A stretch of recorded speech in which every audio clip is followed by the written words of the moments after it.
Hello दोस्तों, नमस्कार। स्वागत है आप सभी का एजुकेशन मंत्रा में। दोस्तों, बात करेंगे 69,000 शिक्षक भर्ती अपडेट्स के बारे में। दोस्तों, यहाँ पर सुप्रीम कोर्ट से जो भी क्लैरिफिकेशन है वो हो चुका है। कल की डेट में आपका ऑर्डर आएगा और इसके रिलेशन में आपको बहुत सारी इन्फॉर्मेशन देने वाले हैं इस वीडियो सेशन के माध्यम से। सुप्रीम कोर्ट का जो ऑर्डर है उसके रिलेशन में कुछ एडिशनल इन्फॉर्मेशन जुड़ के आई हुई हैं, उनके बारे में चर्चा करेंगे। 40-45 वर्सेस 60-65 ये बड़ा गर्म माहौल चल रहा है, उस बिंदु पर भी चर्चा होगी कि आखिरकार क्या कुछ फैसला हो सकता है। एक प्रेडिक्शन मात्र की जाएगी, तो उन सारी की सारी जानकारियों को भी यहाँ पर शेयर किया जाएगा। तो सबसे पहले दोस्तों, जो अहम जानकारी मिली है सुप्रीम कोर्ट से, अभी हाल ही में मैं वीडियो बना ही रहा था, इसके पहले थंबनेल पूरा प्रिपेयर कर चुका था, लेकिन वहाँ से इन्फॉर्मेशन अभी अभी मैंने चेकआउट किया है, वो और भी क्लैरिफाइड हो गई है। कल की डेट में आपका बाकायदा जो लिस्ट के लिए आप लोग परेशान थे, मैंने कह रहा था पहले से ही कि आपका चैम्बर से भी सुनाया जा सकता है, लिस्ट भी अपडेटेड हो सकती है, कुछ भी चीज़ें हो सकती हैं, लेकिन यहाँ पर और भी बहुत बेहतर चीज़ आपको देखने के लिए मिल रही है। यहाँ पर जो आपका ऑर्डर है वो बाकायदा सप्लीमेंट्री लिस्ट में मेंशन हो गया है।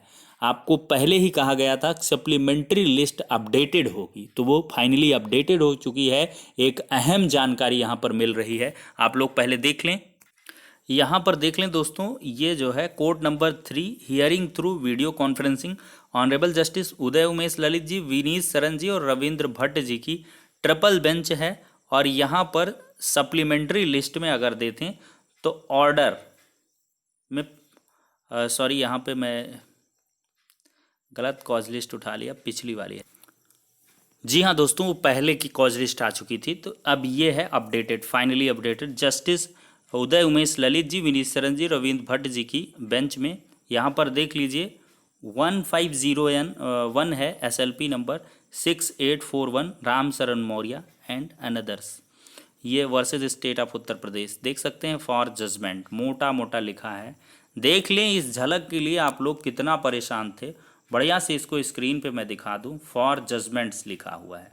साफ साफ मैंने बताया था राम शरण मौर्य सबसे पहले आएगा।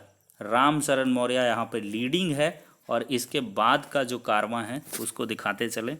यहाँ पर जो है इसमें साफ साफ ये भी लिखा है कि ऑनरेबल जस्टिस उदय उमेश ललित जी और ऑनरेबल जस्टिस शांतन गौदर जी के द्वारा ये सुना गया है। ठीक है, कनेक्टेड मैटर्स हैं मोहम्मद फैजल्स, और फिर इसके बाद यहाँ पर संतोष कुमार सिंह है राम शरण मौर्य के बाद, यहाँ पर अखिल त्रिपाठी, अवधेश कुमार त्रिपाठी, फिर उत्तर प्रदेश प्राथमिक शिक्षा मित्र है, और फिर इसके बाद जो है गुड्डू सिंह अदर्स है, फिर सूबेदार सिंह यहाँ पर नीचे हैं, फिर मनोरमा एंड अदर्स है। अच्छा, ये दूसरा केस हो गया 1505, ये अनदर केस हो जाता है। यहाँ पर दोस्तों जो है ये दूसरे केसेस हैं, यहाँ पर लगे हुए हैं, कई सारे हैं, कुल मिलाकर यहाँ तक है। ठीक है, मेनली स्पेशली यहाँ पर 1502, 1503, 1504, 1505, 1506 और यहाँ पर तो देख लिया दोस्तों। यहाँ पर जो भी प्रेस्क्राइब्ड कनेक्टेड मैटर्स है, बहुत सारे को तो मुझे नाम भी नहीं याद है, मेरे जो स्पेशली नाम थे गुड्डू सिंह है, इसके बाद ये जैसे आपका राम शरण मौर्य हो गया, सूबेदार सिंह हो गया, ये सब मतलब जाने पहचाने हैं। अवधेश कुमार उत्तर प्रदेश प्राथमिक शिक्षा मित्र संघ, अखिल त्रिपाठी, ये सब जो है पहले से ही इन पर सुनवाइयाँ कुछ न कुछ हुई हैं। तो कुल मिलाकर और भी आप लोग एक्स सर्विसमैन वगैरह की जो भी हैं, सबकी सब इसी के अंदर मतलब गुच्छे में गुच्छे सब लिस्टेड हैं, कोई दिक्कत नहीं है। तो कल सप्लीमेंट्री लिस्ट में बाकायदा मेंशन हो चुका है, और फाइनली यहाँ पर तो टाइम 10:30 शो कर रहा है, लेकिन 10:45 पर है। जो वकीलों को नोटिस प्राप्त हुई थी उसमें 10:45 लिखा था। तो कुल मिलाकर आपका ऑर्डर 11:15 बजे तक या 11 बजे तक डेड श्योर है।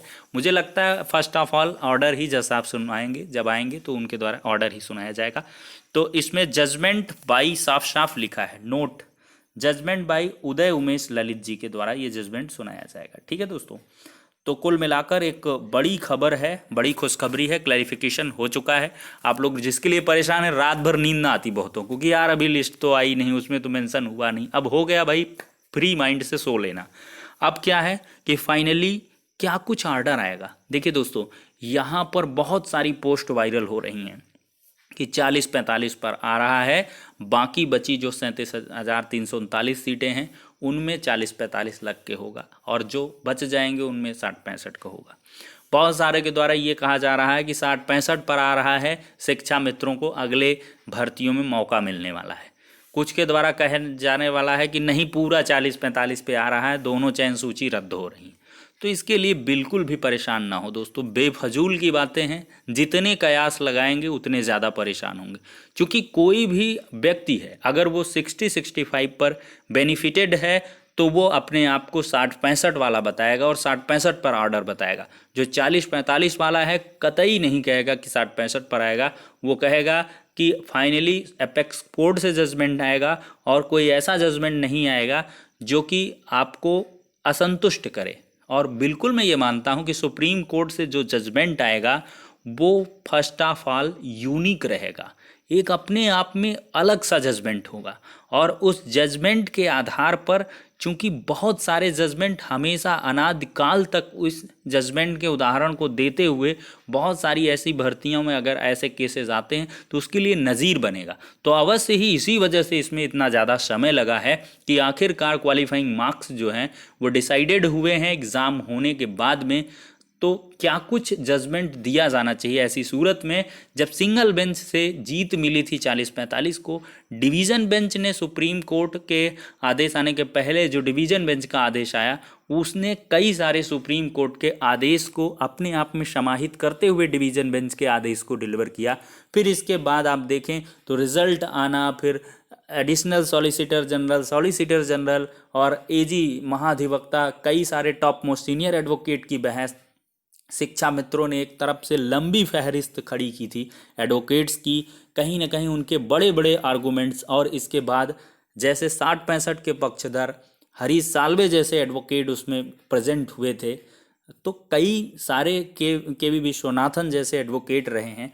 तो इतने बड़े बड़े सीनियर एडवोकेट जो रहे हैं, कहीं ना कहीं लोग कह रहे होंगे कि भाई सीनियर एडवोकेट आप गिना रहे हैं, कहीं ना कहीं जितने भी एडवोकेट्स हैं, टॉप मोस्ट सीनियर एडवोकेट होते हैं, कहीं ना कहीं KTS तुलसी साहब रहे हैं, मुझे तो बहुतों के नाम भी मिस हो रहे हैं जल्दी जल्दी में, लेकिन बहुत बड़े बड़े नामी गिरामी एडवोकेट रहे हैं, और उनके आर्गूमेंट्स कहीं ना कहीं एक जज साहब जैसे आर्गूमेंट्स रहते हैं।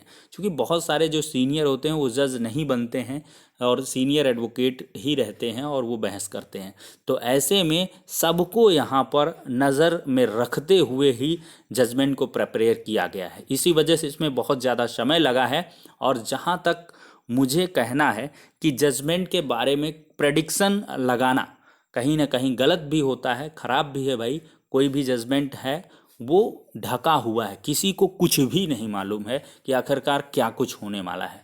फाइनली फेयरली कहा जाए, किसी को कुछ नहीं मालूम है, सिर्फ आप हाँ कयास लगा सकते हैं कि सिंगल बेंच में यूं बहस हुई थी, डिवीज़न बेंच में उसके परे बहस हुई, और सुप्रीम कोर्ट में कुछ इस प्रकार से बहस हुई। और सुप्रीम कोर्ट में जो बहस हुई है उस पर बहुत सारी स्थितियां स्पष्ट की गई कि ऑर्डर रखने से पहले आपको जो रिज़ल्ट है वो भी दिखाया गया। यहाँ पर 31,277 को अपॉइंटमेंट भी दी गई सुप्रीम कोर्ट के ऑर्डर के अकॉर्डिंग ही, क्योंकि सुप्रीम कोर्ट ने क्या किया, 37,339 पोस्ट को होल्ड पर रखा, 31,277 को अपॉइंटमेंट के लिए कह दिया, और उसी के आधार पर अपॉइंटमेंट भी मिली एंट्रीम ऑर्डर के अकॉर्डिंग। तो ये सारी की सारी चीज़ें वैरी करती हैं। हाई मेरिट का आज केस लगा था, जज साहब ने साफ तौर पर कह दिया कि कल हम जजमेंट दे रहे हैं, कहीं ना कहीं वो याचिका आज निस्तारित नहीं हो सकती थी, क्योंकि जो ऑर्डर आएगा उसके बिहाफ पर कई सारी चीज़ें डिपेंड करेंगी। कल का जो आदेश होगा उसके आधार पर मे भी स्वतः जो शुक्रवार को याचिका लगी हुई है कि हाई मेरिट वालों के अधिकारों का हनन हुआ है, मे भी वो फाइनली डिसाइडेड ही हो जाए। कल का जो जजमेंट आ जाए उसके आधार पर वो इनफ्रक्चुअस हो जाए कि कोई मतलब नहीं भाई, आपको मिल गया जो आप चाह रहे थे। तो ये सारी की सारी चीज़ें हैं दोस्तों।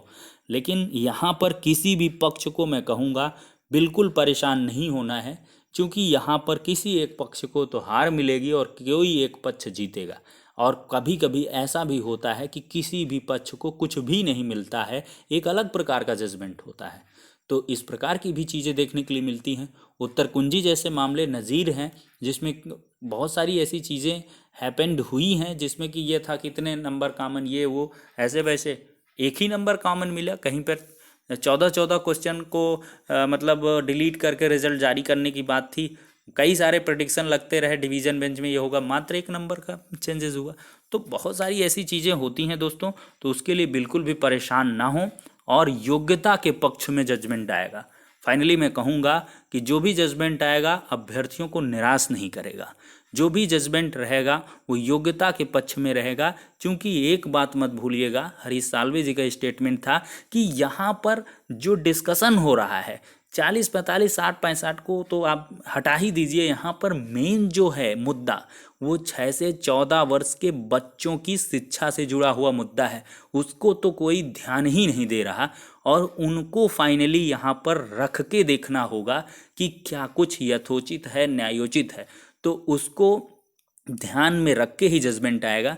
कहीं ना कहीं 1,37,000 शिक्षा मित्रों का जो समायोजन निरस्त हुआ था, मिनिमम क्वालिफिकेशन एक्वायर नहीं कर रहे थे शिक्षा मित्र, और उस ऑर्डर में साफ साफ जज साहब ने कहा था कि यहाँ पर लाखों लोगों के रोजगार का, जहाँ एक तरफ अगर एक हाथ में हम देखें इन वन हैंड 1 लाख से अधिक लोगों को यहाँ पर उनकी ज़िंदगी का सवाल है, लेकिन सबसे बड़ा सवाल है करोड़ों बच्चों के भविष्य का, जो कि इस देश की रीढ़ होंगे, इस देश की को चलाएंगे बाद में।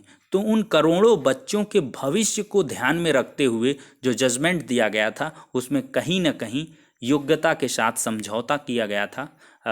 योग्यता के साथ समझौता ना करते हुए फाइनली उनको जो है quality education, quality content provide हो, इस वजह से जो शिक्षा मित्र थे उनका समायोजन निरस्त हुआ था। और हालांकि वहाँ पर बेनिफिट भी दिया गया था शिक्षा मित्रों को। तो यहाँ पर वो मैं प्रीवियस जजमेंट की यहाँ पे बात किया हूँ। तो कुल मिलाकर ऐसा ही जजमेंट आपको कुछ देखने के लिए मिलेगा, जो कि यूनिक रहेगा और कहीं ना कहीं 6 to 14 ईयर्स के स्टूडेंट्स को ध्यान में रखते हुए ही जजमेंट आएगा। तो आप लोग समझ सकते हैं कि क्या कुछ आएगा, और बिल्कुल भी परेशान ना हो। सिर्फ 10-12 घंटे का, भाई लगभग 9:30 बज ही रहे हैं, बस यही 11 बजे आपका जजमेंट आ जाएगा। 12 घंटों का वक्त है, इतना आपने गर्दिश झेला है तो आपको 12 घंटे और बिताने हैं। टेंशन फ्री रहिए, एंजॉय करिए, और जो भी किस्मत में लिखा होगा वही होगा। फाइनली यही रात जो है भारी और यही रात अंतिम, यही रात भारी। कुल मिला के आप लोग समझ सकते हैं दोस्तों। फिलहाल के लिए इतना ही। अब वीडियो बहुत ज़्यादा लंबा हो रहा है, अब यहीं पे एंड करेंगे। अब लाइव तरीके से जुड़ेंगे 9:15 तक। तब तक के लिए शुक्रिया, जय हिंद।